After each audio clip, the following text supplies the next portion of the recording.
you got to really understand how the world works, because if you decide to go public doing anything in reference to business, marketing, I don't care if you're promoting yourself or putting out a rap CD or what may have you, you are opening yourself up to what's called the world stage. You're opening yourself up to powers and forces that you may not understand, and you're going to interface with the occult. So I don't care if you're a mundane person watching this particular video or a person that's like, you don't know too much about the occult, you just happen to browse upon this video for other reasons. You must first know that, like, you are going to interface the occult with anything that you do in business or commerce, because of the fact that everything that we do in business and commerce is based upon numbers, even down to the very letter. So you can't even go into like what's called like UCC codes, for instance, unless you have certain lettering. And you can't secure certain lettering unless you have certain numbers or figures. You may call it money and things of that nature. However, once you get deep into the occult, you'll understand that you don't always need to use money to secure things, items. You can use units. You can use letters if you have a certain amount of commodities or credit. You can use credit too as well. But you don't need money all the time to get the things that you want. It's about learning how do you think these different tribes, when they were first starting out, they were very primitive, they were still doing business on an international global level using other things as so-called money, using what really is called units. See, units actually is where money came from. There were units. Units is how the Anunnaki actually got here. So this is why I'm being so strict, and I don't even want to go to the number 2 yet, because there's still an annuity in the metaphysical community. And the annuity right now in the metaphysical community is the fact that, for one thing, the conscious community has been bought. There's paperwork and all that, and I'm going to get into that to actually prove it.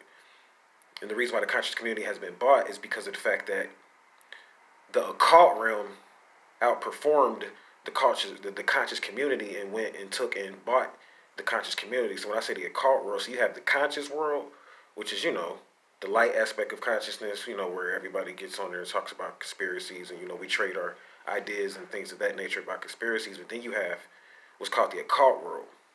And this goes into business and commerce, and the occult world and the conscious world are the same and they're similar. However, I would say that the biggest difference is that in the occult world, this is how you demonstrate. This is going to prove what you actually know. What kind of units or figures have you produced for yourself? Before you can say, I'm going to go write a letter, send a letter to this company and that company so I can secure this company got a lien on my name and they owe me this money. Because every letter in your name, I need to point this out too, every letter in your name is capital. But you have to have certain figures to access every single letter in your name before you start using your name as a secure party, or even if you get into copywriting your name, you have to make sure that you have secured every single letter of your name.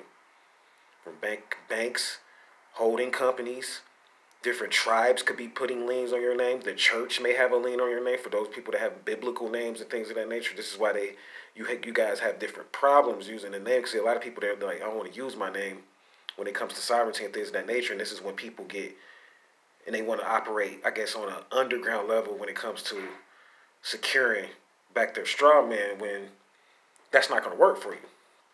Even if you are operating on underground level.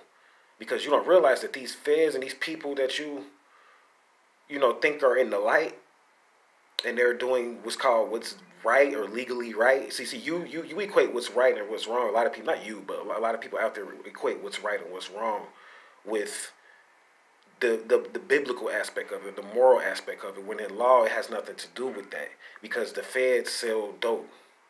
Like I told you, money itself is gold, oil, and drugs. So the feds sell dope. So I don't want to hear nothing about what you're going to, secure back and do this and that on an underground level, and you're going to use these resources to out-trick the system when the system controls all of that. And it's a way that they get it in here, and they sell it, and they profit off of it, and all of that. And I don't care who it is. Like, for instance, like I was telling you, the fire department I'll use that for an example, was once up under the National Security Agency and still is. It has secret contracts with the National Security Agency. The National Security Agency got its money from oil to get started. And this oil was manufactured and was able to turn into an industry over in the East from heroin, drugs over in the East, in Nigeria and in different places like that. And I'm using this as an example because this is a commodity. See, this is what people don't realize.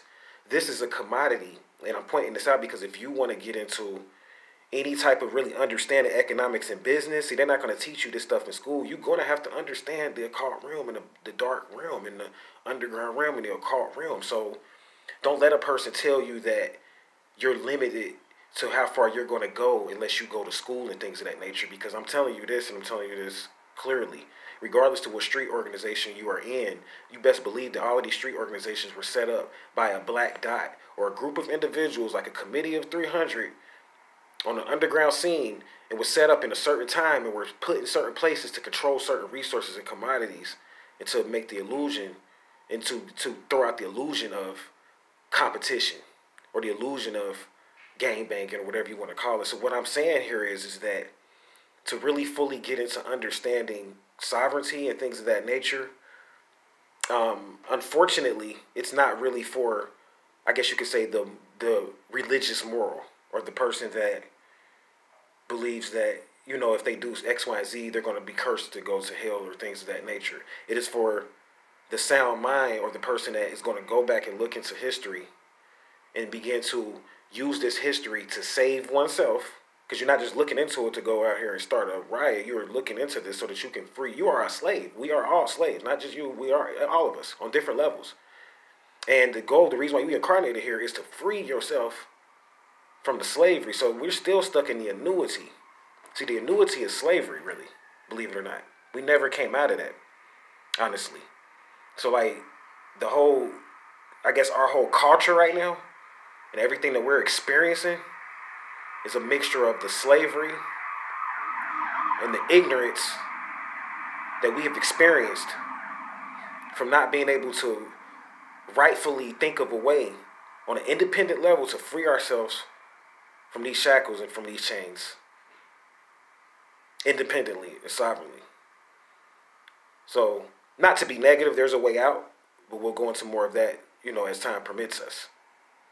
But as always, stay vigilant and stay studying.